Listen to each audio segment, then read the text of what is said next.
नमस्कार। नूतन दीक्षित की कहानियां चैनल पर आपका स्वागत है। मैं नूतन दीक्षित आज सुना रही हूँ मुंशी प्रेमचंद की लिखी कहानी तिरिया चरित्र। सेठ लगनदास जी के जीवन की बगिया फलहीन थी। कोई ऐसा मानवीय, आध्यात्मिक या चिकित्सात्मक प्रयत्न न था जो उन्होंने न किया हो। यो शादी में एक पत्नी व्रत के कायल थे, मगर जरूरत और आग्रह से विवश होकर एक दो नहीं 5 शादियां की। यहाँ तक कि उम्र के 40 साल गुजर गए और अंधेरे घर में उजाला न हुआ। बेचारे बहुत रंजीदा रहते। यह धन संपत्ति, यह ठाठ बाट, यह वैभव और यह ऐश्वर्य क्या होंगे? मेरे बाद इनका क्या होगा? कौन इनको भोगेगा? यह ख्याल बहुत अफसोसनाक था। आखिर यह सलाह हुई कि किसी लड़के को गोद ले लेना चाहिए, मगर यह मसला पारिवारिक झगड़ों के कारण सालों तक स्थगित रहा। जब सेठ जी ने देखा कि बीवियों में अब तक बदस्तूर कशमकश हो रही है, तो उन्होंने नैतिक साहस से काम लिया और एक होनहार अनाथ लड़के को गोद ले लिया। उसका नाम रखा गया मगनदास। उसकी उम्र 5-6 साल से ज्यादा न थी।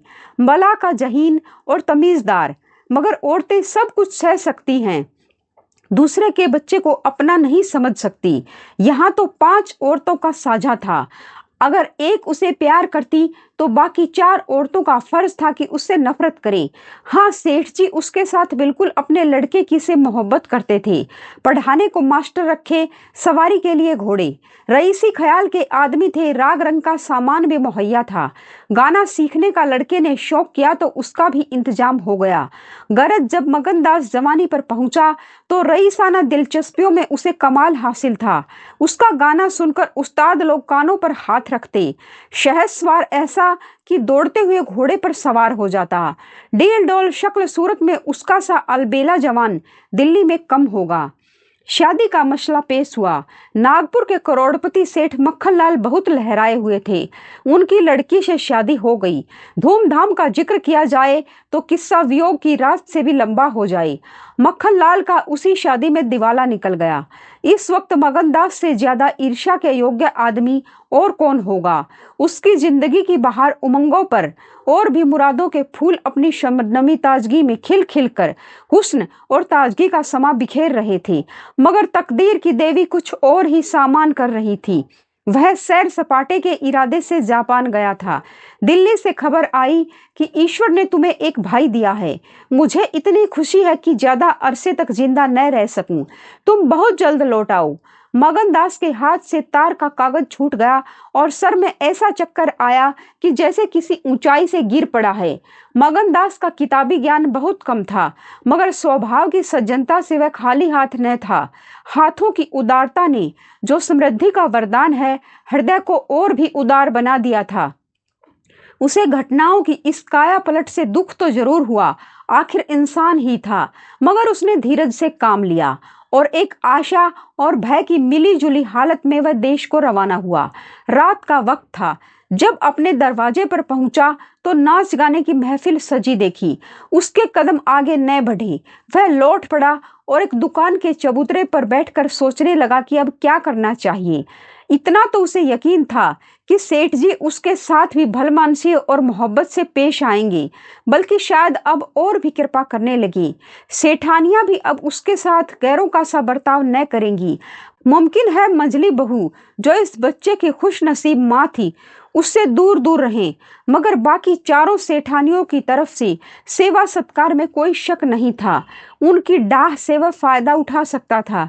उसके स्वाभिमान ने गवारा न किया कि जिस घर में मालिक की हैसियत से रहता था, उसी घर में अब एक आश्रित की हैसियत से जिंदगी बसर करे। उसने फैसला कर लिया कि सब यहाँ रहना अब मुनासिब नहीं है। मसलन कहीं जाऊं। न कोई ऐसा फन सीखा, न कोई ऐसा इल्म हासिल किया जिससे रोजी कमाने की सूरत पैदा होती। रईसाना दिलचस्पियां उसी वक्त तक कद्र की निगाह से देखी जाती हैं जब तक कि वे रईसों के आभूषण रहें। जीविका बनकर वे सम्मान के पद से गिर जाती हैं। अपनी रोजी हासिल करना तो उसके लिए कोई ऐसा मुश्किल काम न था।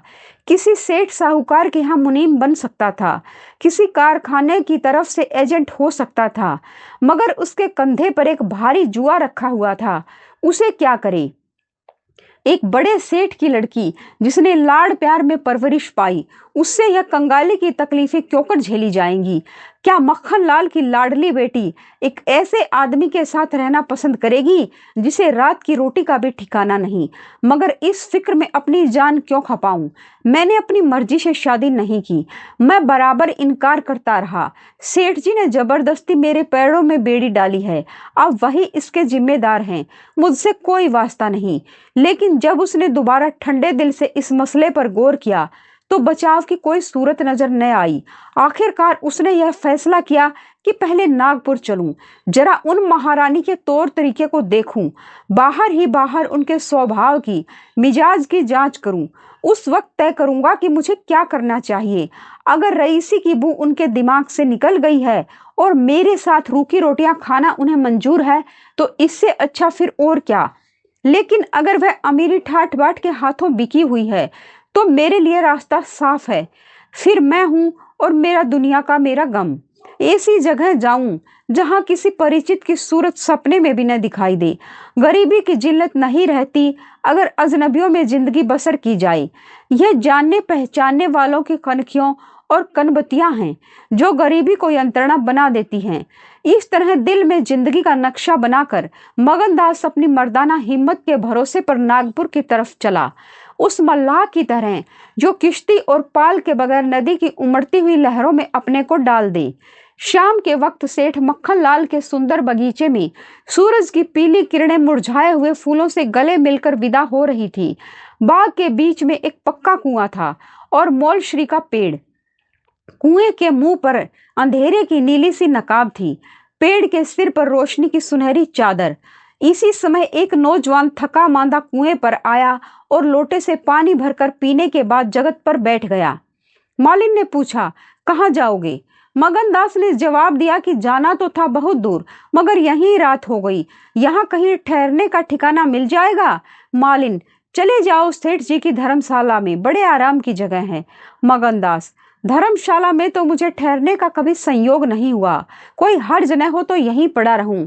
यहाँ कोई रात को रहता है?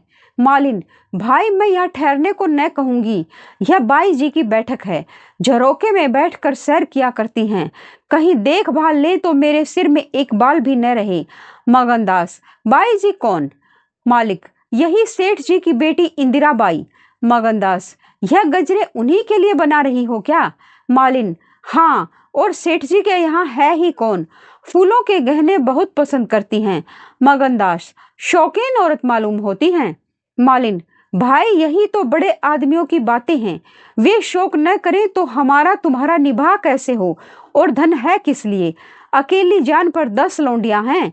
सुना करती थी कि भगवान आदमी का हल भूत जोतता है। वह अपनी आंखों देखा, आप ही आप पंखा चलने लगे, आप ही आप सारे घर में दिन का सा उजाला हो जाए। तुम झूठ समझते होगे, मगर मैं आंखों देखी बात कहती हूँ, उस गर्व की चेतना के साथ जो किसी नादान आदमी के सामने अपनी जानकारी के बयान करने में होती है। बूढ़ी मालिन अपनी सर्वज्ञता का प्रदर्शन करने लगी। मगनदास ने उकसाया, होगा भाई, बड़े आदमियों की बातें निराली होती हैं, लक्ष्मी के बस में सब कुछ है, मगर अकेली जान पर 10 लौंडियां, समझ में नहीं आता। मालिन ने बुढ़ापे के चिड़चिड़ेपन से जवाब दिया, तुम्हारी समझ मोटी हो तो कोई क्या करे, कोई पान लगाती है, कोई पंखा झलती है, कोई कपड़े पहनाती है। 2000 रुपए में तो सेज गाड़ी आई थी, चाहो तो मुंह देख लो, उस पर हवा खाने जाती हैं। एक बंगालिन गाना बजाना सिखाती है, मेम पढ़ाने आती है, शास्त्री जी संस्कृत पढ़ाते हैं, कागज पर ऐसी मूर्त बनाती हैं कि अब बोली और अब बोली। दिल की रानी है, बेचारी के भाग फूट गए। दिल्ली के सेठ लगनदास के गोद लिए हुए लड़के से ब्याह हुआ था, मगर राम जी की लीला 70 बरस के मुर्दे को लड़का दिया। कौन पति आएगा? जब से यह सुनावनी आई है तब से बहुत उदास रहती हैं। एक दिन रोती थी, मेरे सामने की बात है, बाप ने देख लिया, समझाने लगे, लड़की को बहुत चाहते हैं, सुनती हूँ दामाद को यहीं बुला कर रखेंगे, नारायण करे मेरी रानी दूधो नहाए पूतों फले। माली मर गया था, उन्होंने आड़ न ली होती तो घर भर के टुकड़े मांगती। मगनदास ने एक ठंडी सांस ली, बेहतर है, अब यहाँ से अपनी इज्जत आबरू लिए चल दो, यहाँ मेरा निभा न होगा। इंदिरा रईस जादी है, तुम इस काबिल नहीं हो कि उसके शौहर बन सको। मालिन से बोला, तो धर्मशाला में जाता हूँ, जाने वहां खाट वाट मिल जाती है कि नहीं, मगर रात ही तो काटनी है, किसी तरह कट ही जाएगी। रईसों के लिए मखमली गद्दे चाहिए, हम मजदूरों के लिए पुआल ही बहुत है। यह कहकर उसने लुटिया उठाई, डंडा संभाला और दर्द भरे दिल से एक तरफ चल दिया। उस वक्त इंदिरा अपने झरोके पर बैठी हुई इन दोनों की बातें सुन रही थी। कैसा संयोग है कि स्त्री को स्वर्ग की सब सिद्धियां प्राप्त हैं और उसका पति आवारों की तरह मारा मारा फिर रहा है, उसे रात काटने का ठिकाना नहीं। मगनदास निराश विचारों में डूबा हुआ शहर से बाहर निकल आया और एक सराय में ठहरा, जो सिर्फ इसलिए मशहूर थी कि वहां शराब की एक दुकान थी। यहाँ आसपास के मजदूर लोग आ आकर अपने दुख को भुलाया करते थे। जो भूले भटके मुसाफिर यहाँ ठहरते, उन्हें होशियारी और चौकसी का व्यावहारिक पाठ मिल जाता था। मगनदास थका मांदा था, एक पेड़ के नीचे चादर बिछाकर सो रहा, और जब सुबह को नींद खुली तो उसे किसी पीर औलिया के ज्ञान की सजीव दीक्षा का चमत्कार दिखाई पड़ा, जिसकी पहली मंजिल वैराग्य है। उसकी छोटी सी पोटली, जिसमें 2-1 कपड़े और थोड़ा सा रास्ते का खाना और लुटिया डोर बंधी हुई थी, गायब हो गई। उन कपड़ों को छोड़कर जो उसके बदन पर थे, अब उसके पास कुछ भी न था, और भूख, जो कंगाली में और भी तेज हो जाती है, उसे बेचैन कर रही थी। मगर वह दृढ़ स्वभाव का आदमी था। उसने किस्मत का रोना न रोया और किसी तरह गुजर करने की तदबीरें सोचने लगा। लिखने और गणित में उसे अच्छा अभ्यास था, मगर इस हैसियत में उससे फायदा उठाना असंभव था। उसने संगीत का बहुत अभ्यास किया था। किसी रसिक रईस के दरबार में उसकी कद्र हो सकती थी, मगर उसके पुरुषोचित अभिमान ने इस पेशे को अख्तियार करना जरूरी न समझा। हाँ, वह आला दर्जे का घुड़सवार था और यह फन मजे में पूरी शान के साथ उसकी रोजी का साधन बन सकता था। यह पक्का इरादा करके उसने हिम्मत से कदम आगे बढ़ाए। ऊपर से देखने पर यह बात यकीन के काबिल नहीं मालूम होती, मगर वह अपना बोझ हल्का हो जाने से इस वक्त बहुत उदास नहीं था। मर्दाना हिम्मत का आदमी ऐसी मुसीबतों को उसी निगाह से देखता है जिसमें एक होशियार विद्यार्थी परीक्षा के प्रश्नों को देखता है। उसे अपनी हिम्मत आजमाने का, एक मुश्किल से जूझने का मौका मिल जाता है। उसकी हिम्मत अनजाने ही मजबूत हो जाती है। अक्सर ऐसे मौके मर्दाना हौसले के लिए प्रेरणा का काम देते हैं। मगनदास इस जोश से कदम बढ़ाता चला जाता था कि जैसे कामयाबी की मंजिल सामने नजर आ रही है, मगर शायद वहां के घोड़ों ने शरारत और बिगड़ैलपन से तौबा कर ली थी, या वे स्वाभाविक रूप से बहुत मजे में धीमे धीमे चलने वाले थे। वह जिस गांव में जाता, निराशा को उकसाने वाला जवाब पाता। आखिरकार शाम के वक्त जब सूरज अपनी आखिरी मंजिल पर जा पहुंचा, उसकी कठिन मंजिल तमाम हुई। नागर घाट के ठाकुर अटुल सिंह ने उसकी चिंता को समाप्त किया। यह एक बड़ा गांव था, पक्के मकान बहुत थे, मगर उनमें प्रेतात्माएं आबाद थी। कई साल पहले प्लेग ने आबादी के बड़े हिस्से को इस क्षणभंगुर संसार से उठाकर स्वर्ग में पहुंचा दिया था। इस वक्त प्लेग के बचे खुचे वे लोग गांव के नौजवान और शौकीन जमींदार साहब और हल्के के कारगुजार और रोबीले थानेदार साहब थे। उनकी मिली जुली कोशिशों से गांव में सतयुग का राज था। धन दौलत को लोग जान का अजाब समझते थे, उसे गुनाह की तरह छुपाते थे। घर घर में रुपए रहते हुए लोग कर्ज ले लेकर खाते और फटे हालों की तरह रहते थे। इसी में निभा था। काजल की कोठरी थी, सफेद कपड़े पहनना उन पर धब्बा लगाना था। हुकूमत और जबरदस्ती का बाजार गर्म था। अहीरों के यहाँ आंजन के लिए भी दूध न था। थाने में दूध की नदी बहती थी। मवेशी खाने के मुहर्रिर दूध की कुल्लियां करते थे। इस अंधेर नगरी को मगनदास ने अपना घर बनाया। ठाकुर साहब ने असाधारण उदारता से काम लेकर उसे रहने के लिए एक मकान भी दे दिया, जो केवल बहुत व्यापक अर्थों में मकान कहा जा सकता था। इसी झोपड़ी में वह 1 हफ्ते से जिंदगी के दिन काट रहा है। उसका चेहरा जर्द है और कपड़े मैले हो रहे हैं, मगर ऐसा मालूम होता है कि अब इन बातों की अनुभूति ही उसे नहीं रही। जिंदा है, मगर जिंदगी रुखसत हो गई है। हिम्मत और हौसला मुश्किल को आसान कर सकते हैं, आंधी और तूफान से बचा सकते हैं, मगर चेहरे को खिला सकना उनके सामर्थ्य से बाहर है। टूटी हुई नाव पर बैठकर मल्हार गाना हिम्मत का काम नहीं, हिमाकत का काम है। एक रोज जब शाम के वक्त वह अंधेरे में खाट पर पड़ा हुआ था, एक औरत उसके दरवाजे पर आकर भीख मांगने लगी। मगन दास को आवाज परिचित जान पड़ी। बाहर आकर देखा तो वही चंपा मालिन थी, कपड़े तार तार, मुसीबत की रोती हुई तस्वीर। बोला, मालिन, तुम्हारी यह क्या हालत है, मुझे पहचानती हो? मालिन ने चौंक कर देखा और पहचान गई। रोकर बोली, बेटा अब बताओ मेरा कहाँ ठिकाना लगे। तुमने मेरा बना बनाया घर उजाड़ दिया ने। उस दिन तुमसे बात करती थी, मुझे यह बड़ी विपत पड़ी। बाई ने तुम्हें बैठे देख लिया, बातें भी सुनी। सुबह होते ही मुझे बुलाया और बरस पड़ी। नाक कटवा लूंगी, मुंह में कालिख लगवा दूंगी। चुड़ैल कुटनी, तू मेरी बात किसी गैर मर्द से चलाए, तू दूसरों से मेरी चर्चा करे। वह क्या तेरा दामाद था जो तू उससे मेरा दुखड़ा रोती थी? जो कुछ मुंह में आया बकती रही, मुझसे भी न सहा गया। रानी रूठेंगी, अपना सुहाग लेंगी। बोली, बाई जी मुझसे कसूर हुआ, लीजिए अब जाती हूँ। छींकते नाक कटती है तो मेरा निभा यहाँ न होगा। ईश्वर ने मुंह दिया है तो आहार भी देगा। 4 घर से मांगूंगी तो पेट का हो जाएगा। उस छोकरी ने मुझे खड़े खड़े निकलवा दिया। बताओ, मैंने तुमसे उसकी कौन सी शिकायत की थी, उसकी क्या चर्चा की थी? मैं तो उसका बखान कर रही थी, मगर बड़े आदमियों का गुस्सा भी बड़ा होता है। अब बताओ मैं किसकी होकर रहूं? 8 दिन इसी तरह टुकड़े मांगते हो गए हैं। एक भतीजी उन्हीं के यहाँ लोंडियों में नौकर थी, उसी दिन उसे भी निकाल दिया। तुम्हारी बदौलत जो कभी न किया था वह करना पड़ा। तुम्हें कहाँ का दोष लगाऊं? किस्मत में जो लिखा था देखना पड़ा। मगन दास सन्नाटे में आ गया। आह, मिजाज का यह हाल है, यह घमंड, यह शान। मालिन को इत्मीनान दिलाया। उसके पास अगर दौलत होती तो उसे माला माल कर देता। सेठ मक्खन लाल की बेटी को भी मालूम हो जाता कि रोजी की कुंजी उसी के हाथ में नहीं है। बोला, तुम फिक्र न करो, मेरे घर में आराम से रहो, अकेले मेरा जी भी नहीं लगता। सच कहो तो मुझे तुम्हारी तरह एक औरत की तलाश थी। अच्छा हुआ तुम आ गई। मालिन ने आंचल फैलाकर असीम आशीर्वाद दिया। बेटा तुम जुग जुग जियो, बड़ी उम्र हो। यहाँ कोई घर मिले तो मुझे दिलवा दो। मैं यहाँ रहूंगी तो मेरी भतीजी कहाँ जाएगी? वह बेचारी शहर में किसके आसरे रहेगी? मगन लाल के खून में जोश आया, उसके स्वाभिमान को चोट लगी। उन पर यह आफत मेरी लाई हुई है, उनकी इस आवारागर्दी का जिम्मेदार मैं हूँ। बोला, कोई हर्ज न है तो उसे भी यहीं ले आओ। मैं दिन को यहाँ बहुत कम रहता हूँ, रात को बाहर चारपाई डालकर पढ़ रहा करूंगा। मेरी वजह से तुम लोगों को कोई तकलीफ न होगी। यहाँ दूसरा मकान मिलना मुश्किल है, यही झोपड़ा बड़ी मुश्किलों से मिला है। यह अंधेर नगरी है, जब तुम्हारा सुबीता कहीं लग जाए तो चली जाना।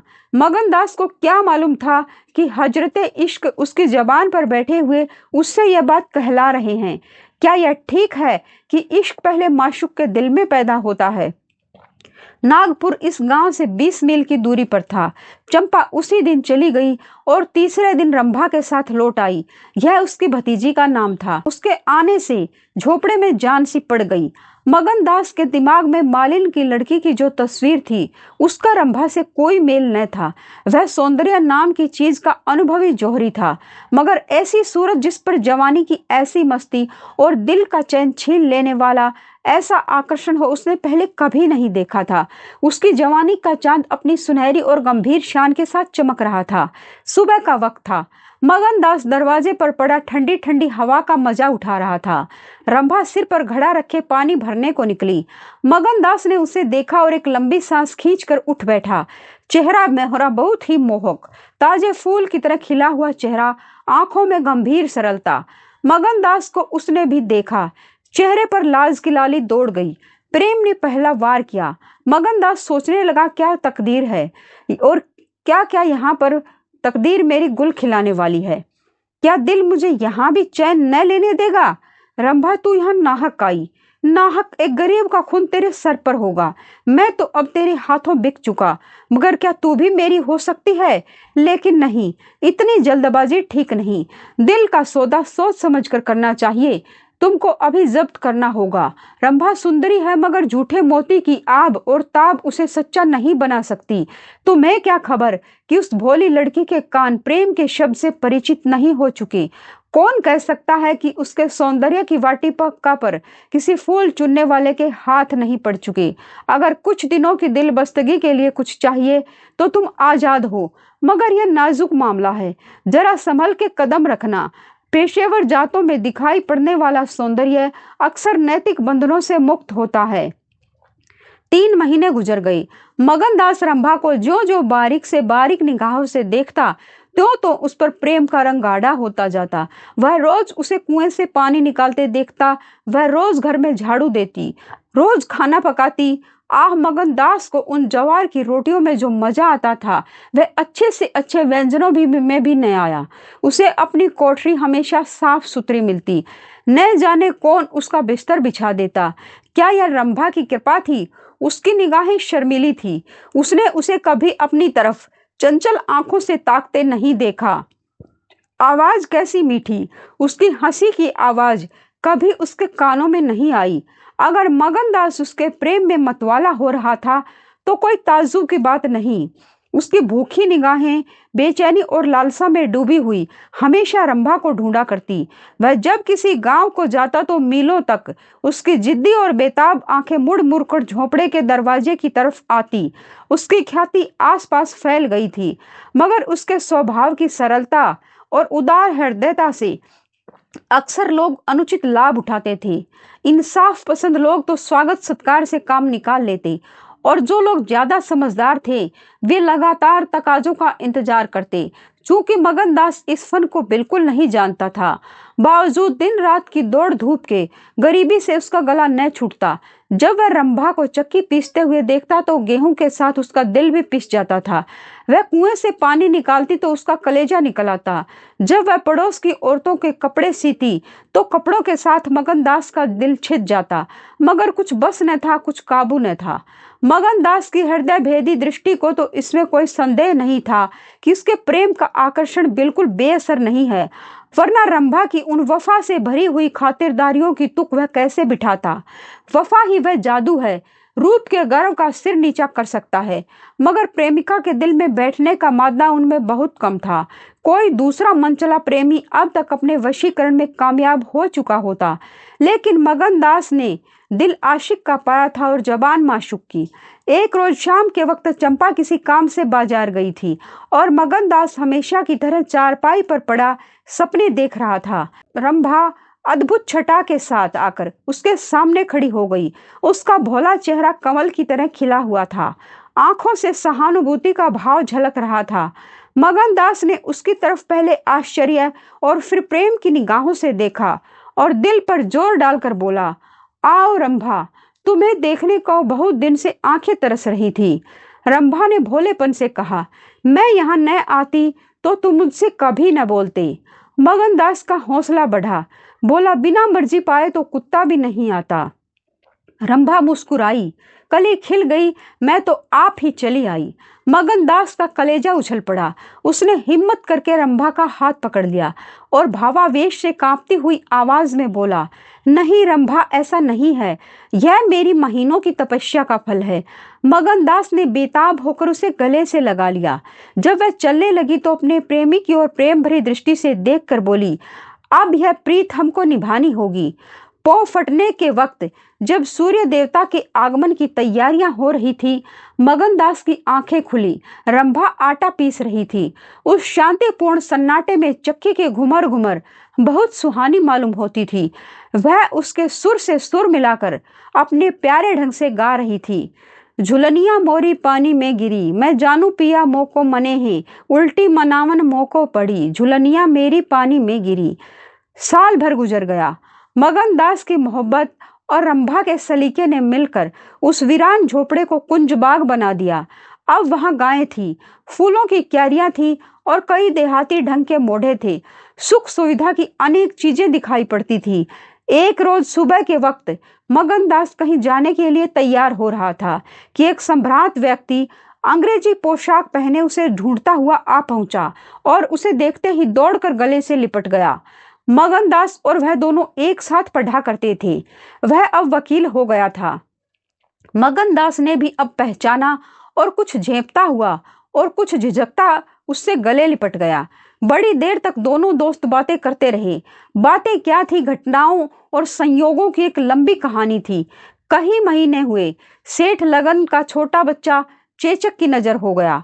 सेठ जी ने दुख के मारे आत्महत्या कर ली और अब मगन दास सारी जायदाद, कोठी, इलाके और मकानों का एक छत्र स्वामी था। सेठानियों में आपसी झगड़े हो रहे थे। कर्मचारियों ने गबन को अपना ढंग बना रखा था। बड़ी सेठानी उसे बुलाने के लिए खुद आने को तैयार थी, मगर वकील साहब ने उन्हें रोका था। तब मगन दास ने मुस्कुरा कर पूछा, तुम्हें क्यों कर मालूम हुआ कि मैं यहाँ हूँ? तो वकील साहब ने फरमाया, महीने भर से तुम्हारी टोह में हूँ। सेठ मक्कन लाल ने अता पता बतलाया। तुम दिल्ली पहुंचो और मैंने अपना महीने भर का बिल पेश करना है। रंभा अंधीर हो गई कि यह कौन है और इनमें क्या बातें हो रही हैं। 10 बजते बजते वकील साहब मगन दास से 1 हफ्ते के अंदर आने का वादा लेकर विदा हुए। उसी वक्त रंभा आ पहुंची और पूछने लगी, ये कौन थे? इनका तुमसे क्या काम था? मगन दास ने जवाब दिया, यमराज का दूत था रंभा। रंभा, क्या असगुन बकते हो? मगन, नहीं नहीं रंभा, यह असगुन नहीं है, यह सचमुच मेरी मौत का दूत था। मेरी खुशियों के बाग को रौंदने वाला, मेरी हरी भरी खेती को उजाड़ने वाला। रंभा, मैंने तुम्हारे साथ दगा की है। मैंने तुम्हें अपने फरेब के जाल में फंसाया है। मुझे माफ करो। मोहब्बत ने मुझसे यह सब करवाया। मैं मगन सिंह ठाकुर नहीं हूँ। मैं सेठ लगन दास का बेटा और सेठ मक्खन लाल का दामाद हूँ।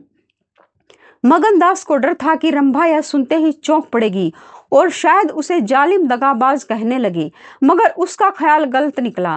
रंभा ने आंखों में आंसू भरकर सिर्फ इतना कहा, तो क्या तुम मुझे छोड़कर चले जाओगे? मगन दास ने उसे गले लगाकर कहा, हाँ। रंभा, क्यों? मगन, इसलिए कि इंदिरा बहुत होशियार, सुंदर और धनी है। रंभा, मैं तुम्हें न छोड़ूंगी। कभी इंदिरा की लौंडी थी, अब उनकी सौत बनूंगी। तुम जितनी मेरी मोहब्बत करोगे उतनी इंदिरा की तो न करोगे, क्यों? मगन दास इस भोलेपन पर मतवाला हो गया। मुस्कुरा कर बोला, अब इंदिरा तुम्हारी लौंडी बनेगी, मगर सुनता हूं वह बहुत सुंदर है। कहीं मैं उसकी सूरत पर लुभा न जाऊं। मर्दों का हाल तुम नहीं जानती, मुझे अपने ही से डर लगता है। रंभा ने विश्वास भरी आंखों से देखकर कहा, क्या तुम भी ऐसा करोगे? जो जी में आए करना, मैं तुम्हें न छोड़ूंगी। इंदिरा रानी बने, मैं लौंडी हूंगी, क्या इतने पर भी मुझे छोड़ दोगे? मगन दास की आंखें डगडगा गई। बोला, प्यारी, मैंने फैसला कर लिया है कि दिल्ली न जाऊंगा। यह तो मैं कह ही नहीं पाया कि सेठ जी का स्वर्गवास हो गया है। बच्चा उनसे पहले ही चल बसा था। अफसोस, सेठ जी के आखिरी दर्शन भी न कर सका। अपना बाप भी इतनी मोहब्बत नहीं कर सकता। उन्होंने मुझे अपना वारिस बनाया है। वकील साहब कहते थे कि सेठानियों में अनबन है, नौकर चाकर लूट मार मचा रहे हैं। वहां का यह हाल है और मेरा दिल वहां जाने पर राजी नहीं होता। दिल तो यहाँ है, वहां कौन जाए? रंभा जरा देर तक सोचती रही, फिर बोली, तो मैं तुम्हें छोड़ दूंगी। इतने दिन तुम्हारे साथ रही, जिंदगी का सुख लूटा। अब जब तक जीऊंगी इस सुख का ध्यान करती रहूंगी। मगर तुम मुझे भूल तो न जाओगे? साल में 1 बार देख लिया करना, इसी झोपड़े में आकर। मगन दास ने बहुत रोका, मगर आंसू न रुक सके। बोले, रंभा, ऐसी बातें न करो, कलेजा बैठ जाता है। मैं तुम्हें छोड़ नहीं सकता, इसलिए नहीं कि तुम्हारे ऊपर कोई एहसान है। तुम्हारी खातिर नहीं, अपनी खातिर। वह शांति, वह प्रेम, वह आनंद जो मुझे यहाँ मिलता है और कहीं नहीं मिल सकता। खुशी के साथ जिंदगी बसर हो, यही मनुष्य के जीवन का लक्ष्य है। मुझे ईश्वर ने यह खुशी यहाँ दे रखी है, तो मैं उसे क्यों छोड़ूं? धन दौलत को मेरा सलाम है, मुझे उसकी हवस नहीं है। रंभा फिर गंभीर स्वर में बोली, मैं तुम्हारे पांव की बेड़ी न बनूंगी। चाहे तुम अभी मुझे न छोड़ो, लेकिन थोड़े दिनों में तुम्हारी यह मोहब्बत न रहेगी। मगन दास को कोड़ा लगा। जोश से बोला, तुम्हारे सिवा इस दिल में अब कोई और जगह नहीं पा सकता। रात ज्यादा हो गई थी। अष्टमी का चांद सोने जा चुका था। दोपहर के कमल की तरह साफ आसमान में सितारे खिले हुए थे।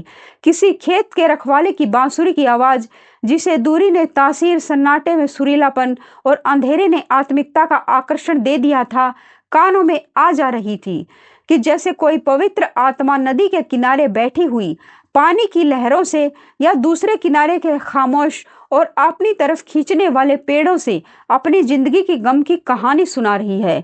मगनदास सो गया, मगर रंभा की आंखों में नींद न आई। सुबह हुई तो मगनदास उठा और रंभा को पुकारने लगा, मगर रंभा रात ही को अपनी चाची के साथ वहां से चली गई थी। मगनदास को उस मकान के दरो दीवार पर एक मनहूसियत सी छाई हुई मालूम हुई कि जैसे घर की जान निकल गई हो। वह घबरा कर उस कोठरी में गया जहां रंभा रोज चक्की पीसती थी, मगर अफसोस आज चक्की एकदम निश्चल थी। फिर वह कुएं की तरफ दौड़ा गया, लेकिन ऐसा मालूम हुआ कि कुएं ने उसे निगल जाने के लिए अपना मुंह खोल दिया है। तब वह बच्चों की तरह चीख उठा। वह रोता हुआ फिर उसी झोपड़ी में आया जहां कल रात तक प्रेम का वास था, मगर उस वक्त वह शोक का घर बनी हुई थी। जब जरा आंसू थमे तो उसने घर में चारों तरफ निगाह दौड़ाई। रंभा की साड़ी अरगनी पर पड़ी थी। एक पिटारी में वह कंगन रखा हुआ था जो मगनदास ने उसे दिया था। बर्तन सब रखे हुए थे, साफ सुथरे। मगनदास सोचने लगा, रंभा, तूने रात को कहा था मैं तुम्हें छोड़ दूंगी। क्या तूने वह बात दिल से कही थी? मैंने तो समझा था तू दिल्लगी कर रही है, नहीं तो तुझे कलेजे में छिपा लेता। मैं तो तेरे लिए सब कुछ छोड़े बैठा था। तेरा प्रेम मेरे लिए सब कुछ था। मैं यूं बेचैन हूँ। क्या तू बेचैन नहीं है? हाय, तू रो रही है। मुझे यकीन है कि तू अब भी लौट आएगी।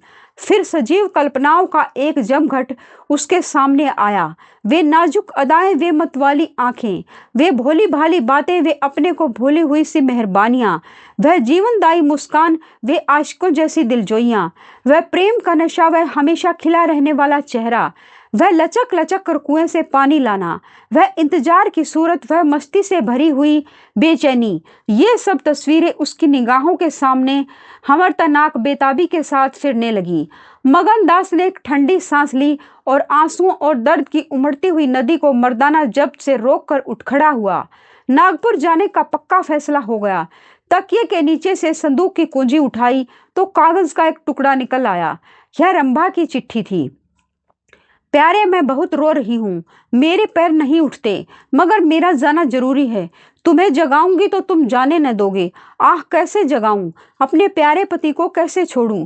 किस्मत मुझसे यह आनंद का घर छुड़वा रही है। मुझे बेवफा न कहना। मैं तुमसे फिर कभी मिलूंगी। मैं जानती हूँ कि तुमने मेरे लिए यह सब कुछ त्याग किया है, मगर तुम्हारे लिए जिंदगी में बहुत कुछ उम्मीदें हैं। मैं अपनी मोहब्बत की धुन में तुम्हें उन उम्मीदों से दूर क्यों रखूं? अब तुमसे जुदा होती हूँ, मेरी सुध मत लेना। मैं तुम्हें हमेशा याद रखूंगी। यह आनंद के दिन कभी न भूलेंगे। क्या तुम मुझे भूल सकोगे? तुम्हारी प्यारी रंभा। मगनदास को दिल्ली आए हुए 3 महीने गुजर चुके हैं।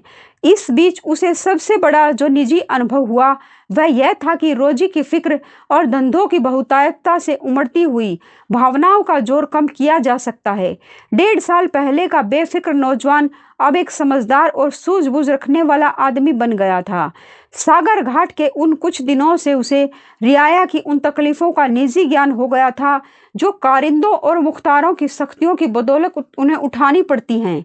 उसने उसे रियासत के इंतजाम में बहुत मदद दी और गौ कर्मचारी दबी जबान से उसकी शिकायतें करते थे और अपनी किस्मत और जमाने के उलट फेर को कोसते थे। मगर रियाया खुश थी। जब वह सब धंधों से फुर्सत पाता तो एक भोली भाली सूरत वाली लड़की उसके ख्याल के पहलू में आ बैठती और थोड़ी देर के लिए सागर घाट का वह हरा भरा झोंपड़ा और उसकी मस्तियां आंखों के सामने आ जाती। सारी बातें एक सुहाने सपने की तरह याद आकर उसके दिल को मसोसने लगती, लेकिन कभी कभी खुद ब खुद उसका ख्याल इंदिरा की तरफ भी जा पहुंचता। गो उसके दिल में रंभा की वही जगह थी, मगर किसी तरह उसमें इंदिरा के लिए भी एक कोना निकल आया था। जिन हालातों और आफतों ने उसे इंदिरा से बेजार कर दिया था वह अब रुखसत हो गई थी। अब उसे इंदिरा से कुछ हमदर्दी हो गई। अगर उसके मिजाज में घमंड है, हुकूमत है, तकल्लुफ है, शान है, तो यह उसका कसूर नहीं, यह रईस जादों की आम कमजोरियां हैं। यही उनकी शिक्षा है। वे बिल्कुल बेबस और मजबूर हैं। इन बदलते हुए संतुलित भावों के साथ जहां वह बेचैनी के साथ रंभा की याद को ताजा किया करता था, वह इंदिरा का स्वागत करने और उसे अपने दिल में जगह देने के लिए तैयार था। वह दिन दूर नहीं था जब उसे इस आजमाइश का सामना करना पड़ेगा। उसके कई आत्मीय अमीराना शान शौकत के साथ इंदिरा को विदा कराने के लिए नागपुर गए हुए थे। मगन दास की तबीयत आज तरह तरह के भावों के कारण, जिनमें प्रतीक्षा और मिलन की उत्कंठा विशेष थी, उचाट सी हो रही थी। जब कोई नौकर आता तो वह संभल बैठता कि शायद इंदिरा आ पहुंची। आखिर शाम के वक्त जब दिन और रात गले मिल रहे थे, जनान खाने में जोर शोर से गाने की आवाज़ों ने बहू के पहुंचने की सूचना दी। सुहाग की सुहानी रात थी, 10 बज गए थे। खुले हुए हवादार सहन में चांदनी छिटकी हुई थी। वह चांदनी जिसमें नशा है, आरजू है और खिंचाव है। गमलों में खिले हुए गुलाब और चंपा के फूल चांद की सुनहरी रोशनी में ज्यादा गंभीर और खामोश नजर आते थे। मगन दास इंदिरा से मिलने के लिए चला। उसके दिल से लालसाएं थी, मगर एक पीड़ा भी थी। दर्शन की उत्कंठा थी, मगर प्यास से खौली। मोहब्बत नहीं, प्राणों का खिंचाव था जो उसे खींचे लिए जाता था। उसके दिल में बैठी हुई रंभा शायद बार बार बाहर निकलने की कोशिश कर रही थी, इसलिए दिल में धड़कन हो रही थी। वह सोने के कमरे के दरवाजे पर पहुंचा। रेशमी पर्दा पड़ा हुआ था। उसने पर्दा उठा दिया। अंदर एक औरत सफेद साड़ी पहने खड़ी थी। हाथ में चंद खूबसूरत चूड़ियों के सिवा उसके बदन पर एक भी जेवर न था। जो ही पर्दा उठा और मगन दास ने अंदर कदम रखा, वह मुस्कुराती हुई उसकी तरफ बढ़ी। मगन दास ने उसे देखा और चकित होकर बोला, रंभा, और दोनों प्रेमावेश से लिपट गए। दिल में बैठी हुई रंभा बाहर निकल आई थी। साल भर गुजरने के बाद एक दिन इंदिरा ने अपने पति से कहा, क्या रंभा को बिल्कुल भूल गए? कैसे बेवफा हो? कुछ याद है उसने चलते वक्त तुमसे क्या विनती की थी? मगन दास ने कहा, खूब याद है। वह आवाज भी कानों में गूंज रही है। मैं रंभा को भोली भाली लड़की समझता था। यह नहीं जानता था कि यह तिरिया चरित्र का जादू है। मैं अपनी रंभा को अब भी इंदिरा से ज्यादा प्यार करता हूँ। तुम्हें डाह तो नहीं होती? इंदिरा ने हंसकर जवाब दिया, डाह क्यों हो? तुम्हारी रंभा है तो क्या मेरा मगन सिंह नहीं है? मैं अब भी उस पर मरती हूँ। दूसरे दिन दोनों दिल्ली से एक राष्ट्रीय समारोह में शरीक होने का बहाना करके रवाना हो गई और सागर घाट जा पहुंची। वह झोपड़ा, वह मोहब्बत का मंदिर, वह प्रेम भवन फूलों और हरियाली से लहरा रहा था। चंपा मालिन उन्हें वहां मिली। गांव के जमींदार उनसे मिलने के लिए आए। कई दिन तक फिर मगन सिंह को घोड़े निकालने पड़े। रंभा कुएं से पानी लाती और खाना पकाती, फिर चक्की पीसती और गाती। गांव की औरतें फिर उससे अपने कुर्ते और बच्चों की लेसदार टोपियां सिलवाती हैं। हाँ, इतना जरूर कहती हैं कि उसका रंग कैसा निखर आया है, हाथ पांव कैसे मुलायम पड़ गए हैं। किसी बड़े घर की रानी मालूम होती है, मगर स्वभाव वही है। वही मीठी बोली है, वही मुरव्वत, वही हंसमुख चेहरा। इस तरह एक हफ्ता इस सरल और पवित्र जीवन का आनंद उठाने के बाद दोनों दिल्ली वापस आए और अब 10 साल गुजरने पर भी साल में एक बार उस झोंपड़े के नसीब जागते हैं। वह मोहब्बत की दीवार अभी तक उन दोनों प्रेमियों को अपनी छाया में आराम देने के लिए खड़ी है। आप सुन रहे थे मुंशी प्रेमचंद की लिखी कहानी तिरिया चरित्र।